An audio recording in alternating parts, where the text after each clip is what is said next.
بسم اللہ الرحمن الرحیم۔ پروردگار عالم کے یہ دو بابرکت نام انسانی جسم سے ہر قسم کی موذی مرض کو دور بھگا دیتے ہیں۔ جو انسان بھی کسی بھی فرض یا نفل نماز کی ادائیگی کے بعد ان کا ورد کرے گا تو اللہ تبارک و تعالی اس کے پورے بدن کو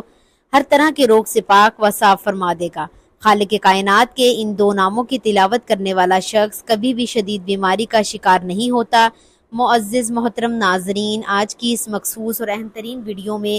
میں آپ سب کی خدمت میں ایک ایسا لاجواب اور مجرب عمل لے کر حاضر ہوئی ہوں کہ اگر کوئی 100 سال کا ضعیف مرد یا کوئی بوڑھی عورت بھی اسے سچے دل سے پڑھ لے تو اس جسم نظامی بھی دوبارہ جوانوں کی طرح توانا ہو جائے گا۔ اس کے باوجود ہر ایک بیماری ہمیشہ کے لیے ختم ہو جائے گی۔ اسے تمام جسمانی و باطنی تکلیفوں سے مکمل نجات مل جائے گی اور پروردگار اسے صحت کاملہ و عاجلہ سے سرفراز فرما دے۔ خدا کے لیے میری آپ سے گزارش ہے کہ آج کے اس بتائے گئے خاص عمل کو پڑھنے کے بعد آپ نے اپنے دونوں ہاتھوں پر دم کر کے انہیں پورے جسم کے اوپر اچھی طرح پھیر لینا ہے۔ انشاءاللہ العزیز آپ کے بدن کے اندرونی یا بیرونی حصے میں، ظاہر میں یا پوشیدہ طور پر جیسی بھی کوئی خطرناک بیماری یا شدید تکلیف ہوگی جس نے آپ کی زندگی کو شدید پریشانیوں، مصیبتوں اور الجھنوں میں گھیر رکھا ہوگا، وہ تمام کی تمام مصیبتیں جڑ سے ختم ہو جائیں گی۔ آپ کے دکھ درد دور ہو جائیں گے اور اللہ رب العزت آپ کو شفائے کاملہ عطا فرما دے گا۔ میری سب سے پہلے اپنے حقیقی مالک، خالق اور رازق اللہ سے عاجزانہ دعا ہے کہ اے میرے غفور الرحیم پروردگار، جو آنکھیں آج کی ہماری اس خوبصورت ویڈیو کو دیکھ رہی ہیں اور جو کان اسے سن رہے ہیں، میرے ان تمام مسلمان بھائیوں، بہنوں اور عزیز دوستوں کو ہمیشہ صحت و تندرستی والی بابرکت زندگی عطا فرما۔ سب کو بیماریوں سے نجات دے دے۔ جو لوگ دور دراز کے علاقوں سے بڑے بڑے ڈاکٹروں کے پاس علاج کے لیے جاتے ہیں،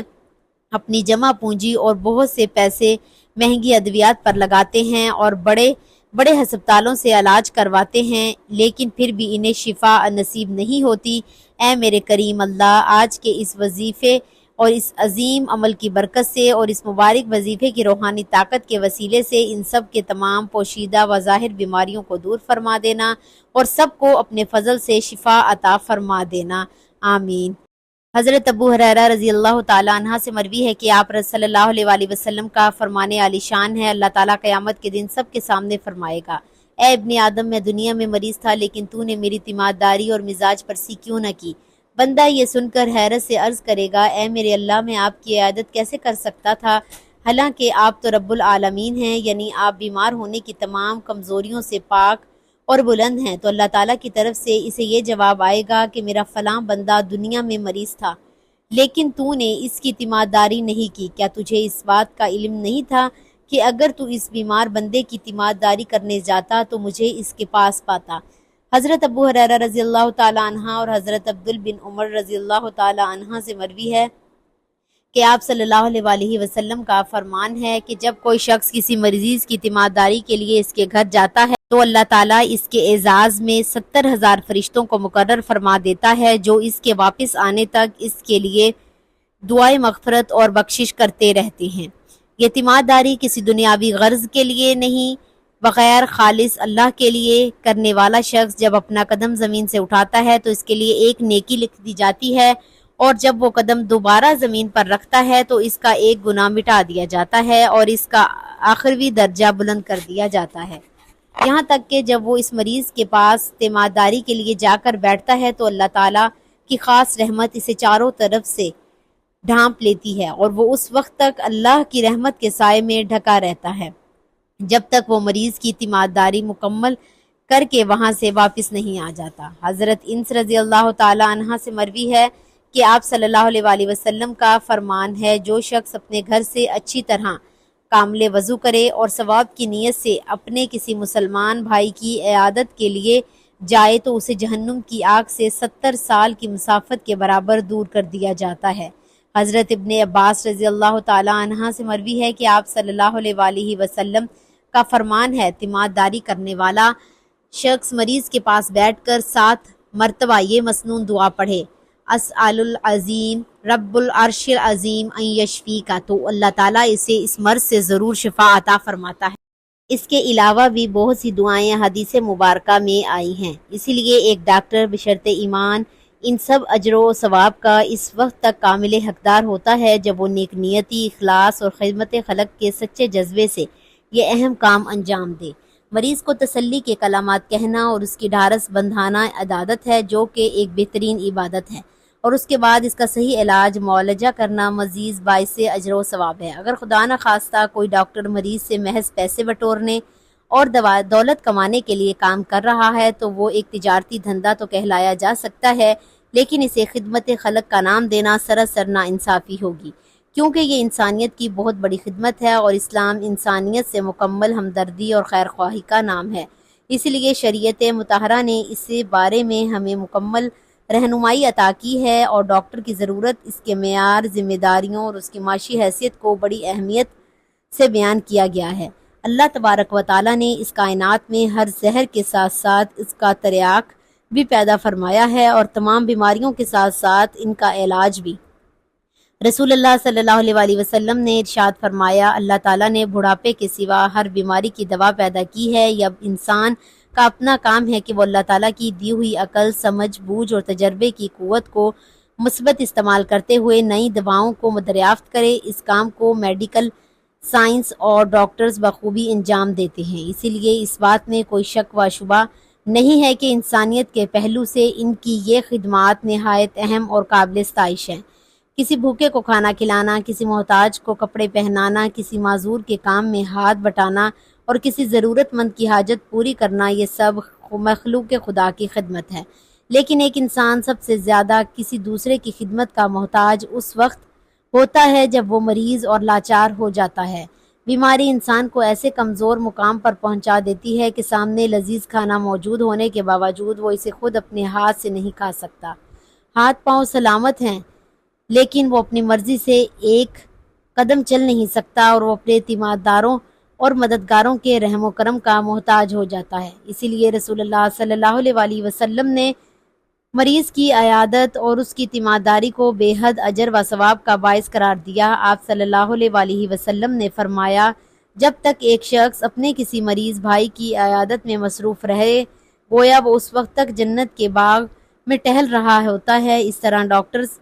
گویا اپنی ڈیوٹی کے پورے وقت اس مبارک حدیث کا سچا مقاصد ہوتے ہیں۔ رسول اللہ صلی اللہ علیہ وسلم نے ارشاد فرمایا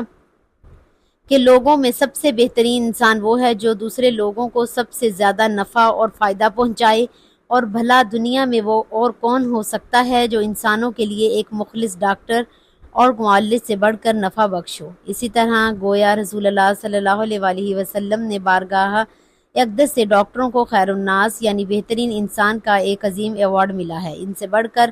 ان کے لیے اور کیا اعزاز ہو سکتا ہے؟ واقعہ یہ ہے کہ یہ پیشہ ور گروہ انسان کا سب سے بڑا بہتان، اور اس نسبت سے ان کی عزت اور توقیر تکریم کرنا پورے معاشرے کا اخلاقی فرائض ہے۔ بعض دفعہ معاشرے میں ایسا دیکھنے کو ملتا ہے کہ علاج سے مریض کو جلد فائدہ نہیں ہوا یا مریض کی موت ہو گئی تو لوگ ڈاکٹر سے الجھ پڑتے ہیں، اور بعض دفعہ تو اس کی جان کے بھی لالے پڑ جاتے ہیں۔ یہ ایک انتہائی غیر سنجیدہ اور جاہلانہ طرز عمل ہے، اسی لیے کہ علاج کرنا تو انسان کے اپنے اختیار میں ہے، لیکن صحت و شفا دینا اللہ کی مرضی